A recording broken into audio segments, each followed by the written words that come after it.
Greg Graffin is an outcast. The most consistent member of one of the most influential punk bands of all time is a punk paradox. That's this book right here, and that's what we're going to talk about. And while we now have decades worth of philosophical writing from Dr. Graffin in the form of both the written word and song lyrics, we also have a straightforward, easy-to-read memoir from a very reluctant punk pioneer. Punk Paradox is not a detailed historical account of Bad Religion, punk, or Graffin's life, but it is essential reading if you want to know more about what makes this punk rock enigma tick. This review and the book shows why Graffin is spectacular but yet a very relatable member of the punk scene. In this review, I'm going to give you some insights into Graffin that I took away from the book and give you little details about whether or not you should read this thing. But before we get into the specifics of the book, let's establish some stakes. Why is it that we care so much about Bad Religion and Greg Graffin? Well, not only are they just a flat-out amazing band, they are the most influential band that we could possibly talk about on this channel. Now, this channel, it spends most of its time talking about early 2000s, late 90s pop punk. Now, that word pop punk, that might be a little groan-inducing. Some people really don't like it. And the style you're probably thinking of, like the MTV style of the early 2000s, certainly fits into what I'm talking about here, but the scope of the music is actually much larger.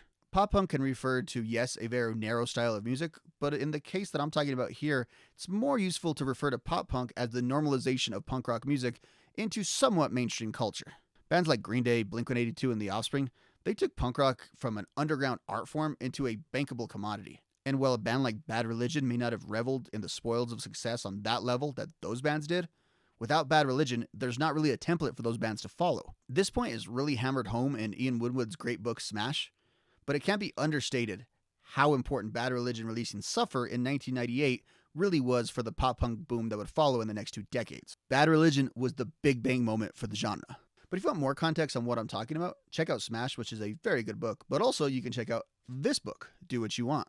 Let's actually talk about Do What You Want for a second. If you're a Bad Religion fan or just an average reader, it's been nice to have Do What You Want around for the last couple of years.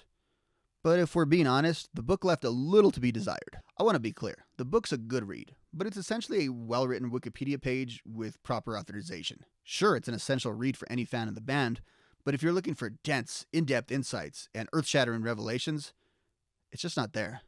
If anything, the book probably suffers from having too many cooks in the kitchen. And that's where Punk Paradox can serve as a bit of a supplement to Do What You Want. I think ultimately, Punk Paradox can be viewed as Graffin's interviews that eventually contributed to Do What You Want, although I don't think that process is exactly how it all went down. And it's that personal touch that keeps this thing readable. And one of the themes that's hit on initially in this book, unsurprisingly, is about academics. We all know Graffin as part of the punk rock professor club, but academics have always been a part of his life. Graffin goes to great lengths in the book to express how loving his parents were and how much he admired them. And given how present his parents were in his life, it's not a surprise how influential they were on him. But within the family, his parents served different roles that seemed to mimic that of a university. His father was a professor of the house, while his mother was more on the administrative side. Graffin rationalized this as his upbringing being known as Graffin U.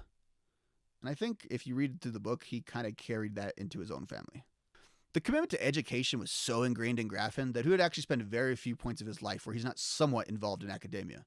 And let's face it, when he was not involved in academia, he was trying to be a rock star. So there's a bit of a balancing act that needs to take place. Beyond that, he does very much view his work in Bad Religion as an extension of his intellectual pursuits. So was Graffin ever really away from academia? You be the judge. Young Dr. Graffin was a very cultured but stereotypically Midwestern boy. It's in this exceptional but ordinariness that underlines why Graffin is one of a kind in punk history, but as I said, very relatable. Yeah, Bad Religion's a band that can't really be disentangled from its California roots.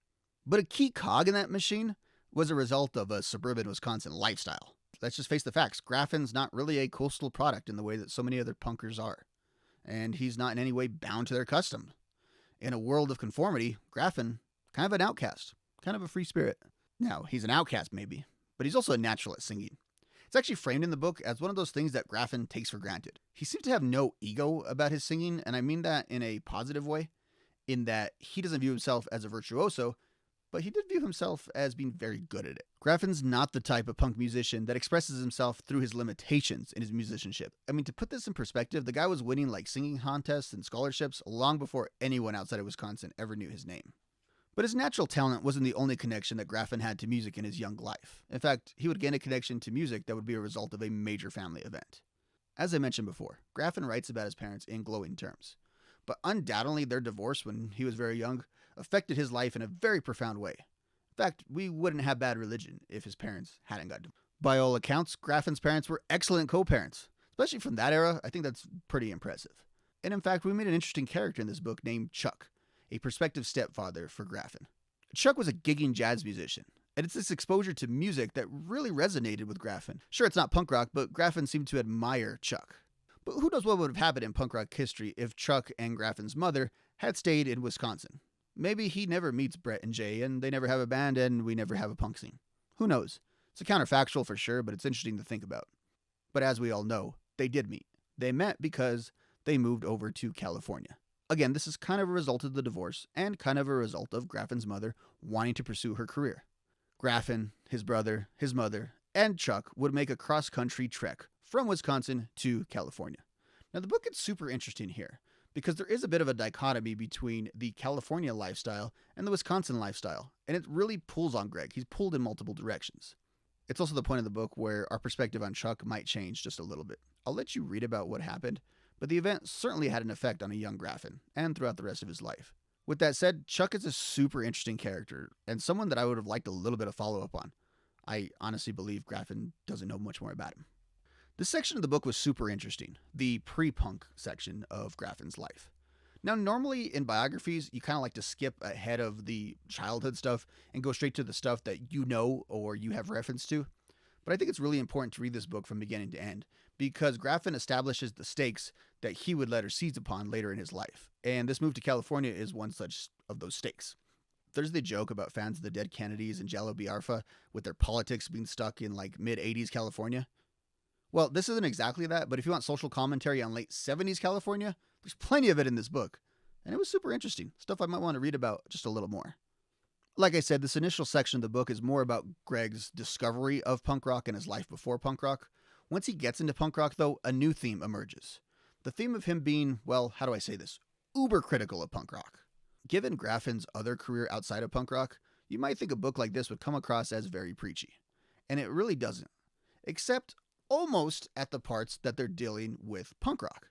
Graffin takes punk rock very seriously, but he's not a gatekeeper. And it's that paradox, to me, that was the most interesting part of this entire book. I'll be honest, at times Graffin's quips about punk can come across as pure snobbery. But it doesn't seem to be mean-spirited, and he's not an elitist. He's less of a gatekeeper and just really, really concerned with what he believes is historical accuracy. And above all, Graffin is not a fan of inaccurate myth-making about punk rock. He's uninterested in maintaining the romantic history of the genre, especially when it comes to the Wild West of the early 80s California scene. Bad Religion would not be the band that they became if they didn't have those roots going back to the 80s scene, but you get the impression that Graffin doesn't look back at that time with nostalgia-colored glasses at all. And let's just be straight, Graffin isn't the only one ever to make these criticisms. 2017's Turn It Around, the story of East Bay punk, makes a point to contrast the late 80s and early 90s Bay Area punk explosion as a much more tolerable version of the scene. And I think you could read some of the stuff in the Hepatitis Bathtub and other places to kind of confirm this, that yes, it was a fun time, a romantic time, but those who lived it didn't necessarily enjoy it, especially if they were slightly on the younger side. Graffin in particular takes aim at the early historians of the scene. Graffin laments about the romanticization of the most destructive elements of the scene, without there being a serious examination about the intellectual pursuits of the band. Some of these early documentaries now are considered like canological historical documents, but it seems like Graffin kind of has no use for them, and he'll call BS on him when he sees it. And the reason for all this is pretty simple from Graffin's perspective. Punk rock is a means, it's not an end. Graffin views his place in punk rock as, ironically, evangelical, I think. The punk show is the church, Graffin is the pastor, and the band is the choir, and the punks are the parishioners. Got that? Okay. To Graffin, that's the sacred part, not the other aesthetic accoutrements of punk rock. The book moves relatively slow through the 1980s. This is the area where the punk scene can be seen at a bit of a peak, but Bad Religion is still in its primordial phase, and then it all just kind of falls apart. Here, Greg gives some generic but prescient insights on the fall of the scene and its remnants. But the thing I think never gets talked about is, even with his part-time status from the 80s and beyond, Graffin is the one constant in Bad Religion. He was there through all of the Into the Unknown, like all of it. He's the guy. He has to fly that flag more than any other band members. Is Into the Unknown good? Are we going to have to give it a second look? I don't know. Stay tuned for that. But I think even more interesting than his takes on the Into the Unknown era was his takes about the era between Into the Unknown before Suffer. As fans and observers, it's a cleaner narrative to think of the story of Bad Religion as just having been dormant during that time. Like, they made Into the Unknown, it was a flop, they went away, they came back with Suffer, the genre launched, everything's all good. But we have to remember, Bad Religion never quite went away. Yes, Graffin went to college, kind of like Milo, but he came back after like a semester. And he stayed somewhat connected to punk rock. Now, they weren't a super active band, they only recorded one small recording, but they had a little bit of a following. And apparently, if you read this book, Graffin absolutely detests that time. For probably pretty good reason. He goes into detail to describe this time as just such a barren wasteland of a bygone era that was romanticizing stuff that was popular 5 years ago. And they were kind of a remnant of that. Graffin notes that this time just lacked any intellectual curiosity. And even though they would get invited to play places, they weren't really too interested in them. The crowds wanted them to play faster, more distorted, less melodic, everything louder, intense, drugs, fights, all that good stuff. And that just didn't really fit who and what Bad Religion was. Graffin finds no nostalgic currency in being a house band for alcoholics and speed freaks. These takes don't really make Graffin like a great spokesman for the 80s punk scene. He may be truthful, but I just don't think he's the stereotypical spokesman for that time. Comments, though, about the boom of the 90s actually require a little more of a nuanced understanding. As I mentioned before, Graffin is not a gatekeeper. But after reading this book, you have to wonder if Graffin has any use for punk that's not his own creation. In the book, he admits to not knowing a lot of the bands that would be associated with his band, and he kind of diminishes their aesthetic appeal. Clearly, he views his pursuit of intellectual curiosity as something of greater consequence than what these other bands were doing. And some of these sentiments, they're actually understandable. Graffin takes his role as a primary songwriter very seriously. And let's be honest, if he tried to foster a real cultural personality, I think we'd find he's just not a good fit for that role. And as I referred to earlier, he had very little interest in being a spokesperson of the romanticized past, at least in that time period. Now, whether he likes it or not, Graffin actually is a punk rock icon, historian, and someone to go to now. But I don't think he liked the theatrics that would go along with it, especially back then. And let me be clear again. Everything I laid out sounds like Graffin is like a stereotypical get off my lawn punk rock gatekeeper. It's not really true.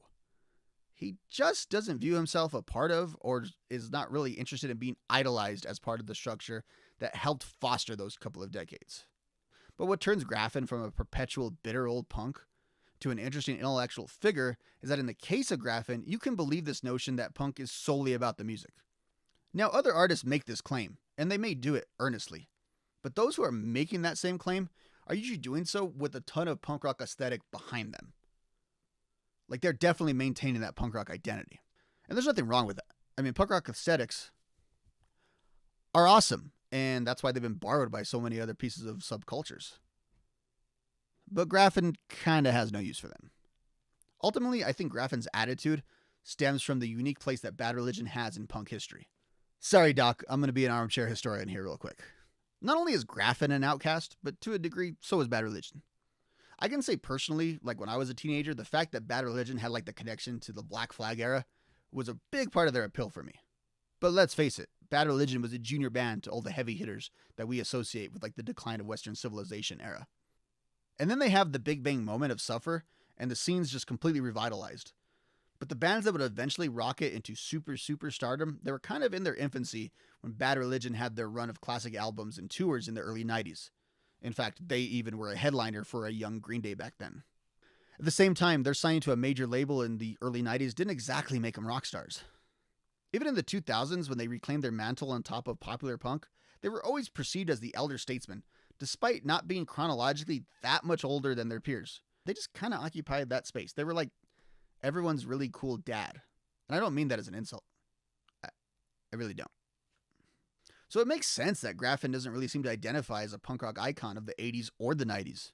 But if you read deep enough, you'll see that Graffin does see how that punk rock benefited Bad Religion, even if he might have made a record that had the title of No Substance in reference to such punk rock. And I'll save it for a full video, but I think this book puts to rest the whole argument about what happened with the Blink-182 Bad Religion tour in 2000. There's a perception by the fans, and then there's the accounts of everyone who was involved and they seem to be two radically different things. So that's been a whole lot of words and insight into Graffin, but let's talk about the book itself and its readability. And I got to give the Bad Religion team credit. Both of these books are very readable. In Punk Paradox specifically, the chapters are relatively short, and when they are longer, they're actually divided into subsections, so they're really easy to keep organized in your brain. Something I need help with sometimes. And for an academic that probably writes some pretty dry prose, the writing is actually very readable, even when he's commenting on social or scientific issues. And the book does have some sections that deserve to be highlighted. As I mentioned earlier, the initial section really deals with Graffin's pre-punk, mostly Wisconsin-based days. This section tends to keep your attention because it weaves a narrative that connects his childhood to his musical career. You're never too far away from an anecdote that doesn't have a correlation to later life events. Which, I should cut in and say, I think you have to sort of know what happened in general with these events in order to really appreciate this book. That's why if you're unfamiliar with Bad Religion as a whole, check out Do What You Want or even Smash first and then read this book. It'll add a richness to it that you might not get otherwise. On the flip side, the sections about the formation of Bad Religion are a little mundane, probably because the best stuff is already public knowledge. With that said, the book does pick up steam once we get commentary regarding Into the Unknown and beyond, as I mentioned earlier. It's really interesting to read Graffin's trials and tribulations as a young adult, and you put that to the backdrop of the diminished late 80s punk scene. Super interesting dynamics at play there. And the book again does lose a little steam as we go through those early 90s Epitaph years. The anecdotes, they're mostly tour-based, and this is Bad Religion, so it's just kind of the standard fare punk rock stories, not really like Motley Crue debauchery over here. But would you really want that from Bad Religion? I don't think so. Also, Graffin might explain the overall concept of a given album, but we don't really get the song breakdowns like we do in Do What You Want. And Graffin's chapter on selling out is probably the most readable part of the book. I was just engaged with that, totally. Not only is this time period super interesting in both punk rock, but the overall narrative of Bad Religion's career, I think, really hung in the balance in this time. It's also the time that Graffin was like the sole songwriter in the band. There was a ton of pressure on him, and his dealing with the pressure had a consequence, and reading about those consequences was super interesting. It gives a bit of a humanizing feel to Graffin, someone that, while such a normal guy, as I said, can kind of feel like he's out there. He's on another plane. He's an academic. He's a punk rock professor. But in the end, he was just like a dad trying to balance his personal life and his growing career. And I think that there's a little nugget here that gives us a bit of a reframing on 2000's New America. I'm actually looking at it in a different light and want to go back and listen to it, probably later today, to be honest with you, and see if I get a different feel of it just after reading this book. It's not earth-shattering, but it did kind of reframe it for me. The personal relationships and dynamics I think are really interesting in this book. Greg's non-punk rock friends and associates are like way more intriguing than the punk rock guys.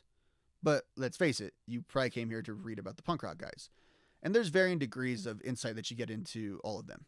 So like the band as a whole, we don't really hear much about the newer members because the narrative does kind of get sped up once you get to 2001, 2002.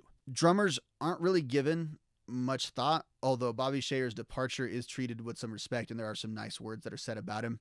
Brian Baker is viewed as a savior here, but we don't learn a lot about him either. I would kill for him to write a book. That's the book we need to read. It's also interesting how he refers to Jay Bentley, because Jay is obviously a super, super important member of Bad Religion, kind of their heart and soul. But because he's not as associated with songwriting, I don't think Graffin devoted as much pages to his philosophy and the dynamics of him being in the band. He doesn't discount Bentley at all, and by all accounts, like they're pretty good friends. Bentley just doesn't really get the full treatment here. That's another book to read. Now, there are two members that he speaks of in glowing ways. So Graffin really credits Bad Religion staying alive and having any relevance in the 80s because of their association with Greg Hetson. And it's funny because Greg Hetson is not in the band anymore, but I think just by reading this, like Graffin liked Hetson more than anyone else. Not that he disliked other people, but he seemed to have a connection. He goes into details how they had similar non-punk interests in a way that Graffin really couldn't relate to a lot of other people involved in punk rock. And he really frames the Circle Jerks, I think, appropriately as such a big band compared to what Bad Religion was. So they were just kind of living off their crumbs for a while. We don't get any details, though, about Hetson's departure from the band. If you want to hear more about that, check out the podcast that Fat Mike did with Hetson. But I think the member of Bad Religion that is talked about the most is obviously Brett Gurewitz. Now, we don't get much onto Brett Gurewitz and his like substance issues or anything like that. But He is viewed by Graffin as a songwriting equal, and it's clearly evident the toll that his departure took on the band in the 90s and the way that Graffin internalized it. So Gurewitz is a major figure in this book. And yes, that's another member that deserves their own book. See, that's what they were trying to do with Do What You Want. They were all trying to kind of write it, but they actually should all have their own individual book. And one last note that's not super relevant. I think this book makes good use out of geography. Geography is super important. We start out in Wisconsin, and there's certain details about Wisconsin. We go to California, and you're reading it, and you're feeling like you're in California. Greg's time in Ithaca is framed a certain way, and throughout the whole book, the band is really big in Europe. So those are kind of the 4 areas of geography that are really focused on here and play a significant role. As I mentioned earlier, you're not going to get any earth-shattering insights. There's no drama unveiled here. This is very readable and gives you another voice in the growing section of punk rock literature. Greg Graffin was an outcast. He is an outcast. But he's also the most accessible guy in punk history, and he does a good job of proving that thesis in Punk Paradox. If you want to hear more about my takes on Bad Religion, go ahead and watch this video I made about Bad Religion in the early 2000s and their reformation in that time period. Talk to you next time.